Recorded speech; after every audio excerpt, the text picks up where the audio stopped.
you've just had your 10th anniversary edition. Congratulations. Thank you. It's a real milestone. I'm sad to say that I haven't been, but I have now read so extensively about everything that has been birthed by Artex Lagos, which is now a musical and a cinematic and a live art and a prize and an education program and all of this kind of outreach. I mean, you and I had a quick chat last week to prepare for this. Yeah. And you said, is it an art fair, or at this point, is it even an art festival? And that is a kind of a question that people put to you. Yes. Because now it has activated the whole city, not just the campus of the art fair. None of this has happened by accident.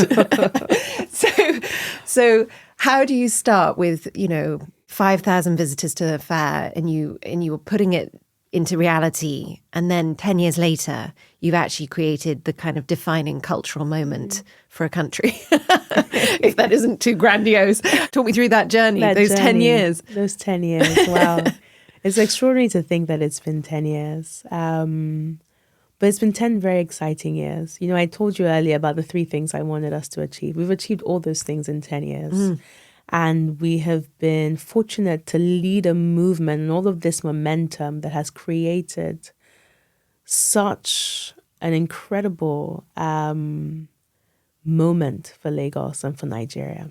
That first fair was incredibly validating in the sense that by the second day of the fair, when visitors from all walks of life came through, it was very affirming for me and confirming that, yes, this idea was needed.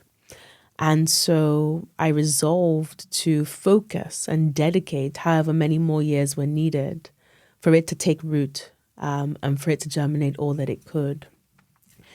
With every edition, all we sought to do was to respond to our city, respond to its people, their dynamism, their youthfulness, their energy. And we grew it with every edition. So you've talked about the multidisciplinary nature of Artex Lagos, which is one of the things that makes it truly unique globally. From day one, we knew that it was important to have music as part of the experience. Nigeria was and still is Africa's music capital. And we also wanted to signal to young people that this was a platform for them, a space where they were welcome, not just as passive bystanders, but very much desired within the experience as well.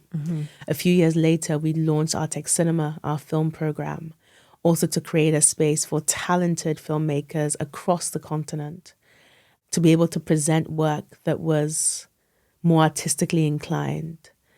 We launched a prize for emerging artists that became the leading arts prize in the country, supporting young artists and young talent to deliver very ambitious projects, and we sponsor their residencies, etc.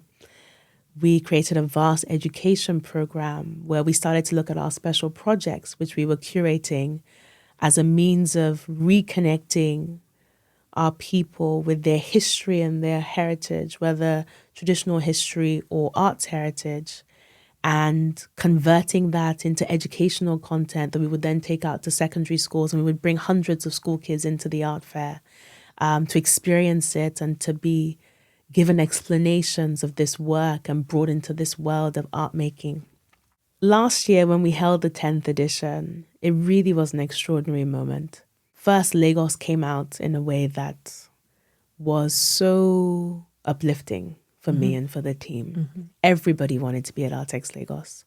And what has happened since, right from that very first year, my vision was not for Artex Lagos in isolation to be this success, but for the entire city and hopefully the rest of the country to come to the fore with all of its brilliance and possibility in that moment. And so we went from a handful of satellite events in the first year of Artex Lagos through to close to 50 events being organized across the city in response to the fair. We then have had over the years individuals like the remarkable artist Yinka Shonibare launching his residency for artists and also organizing a Lagos art tour alongside at this precise moment when Artex Lagos happens as well. There have been so many other partners and collaborators that have bought into this vision of this moment for Lagos on the global stage that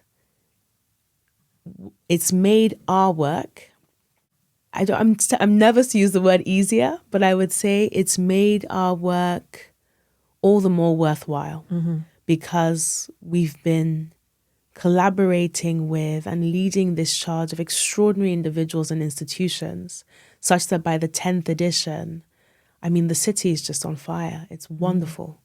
It's wonderful to see my home city and the country expressing itself in the way that I sought to represent it when I was this young person, trying to tell the world in my limited way all of the greatness that could come from Nigeria and the rest of Africa as well, because now you have extraordinary collaborations between African artists and gallerists. We even run a cultural exchange program with different African artists from across the continent coming into Lagos to commune, to fraternize, to learn off of each other.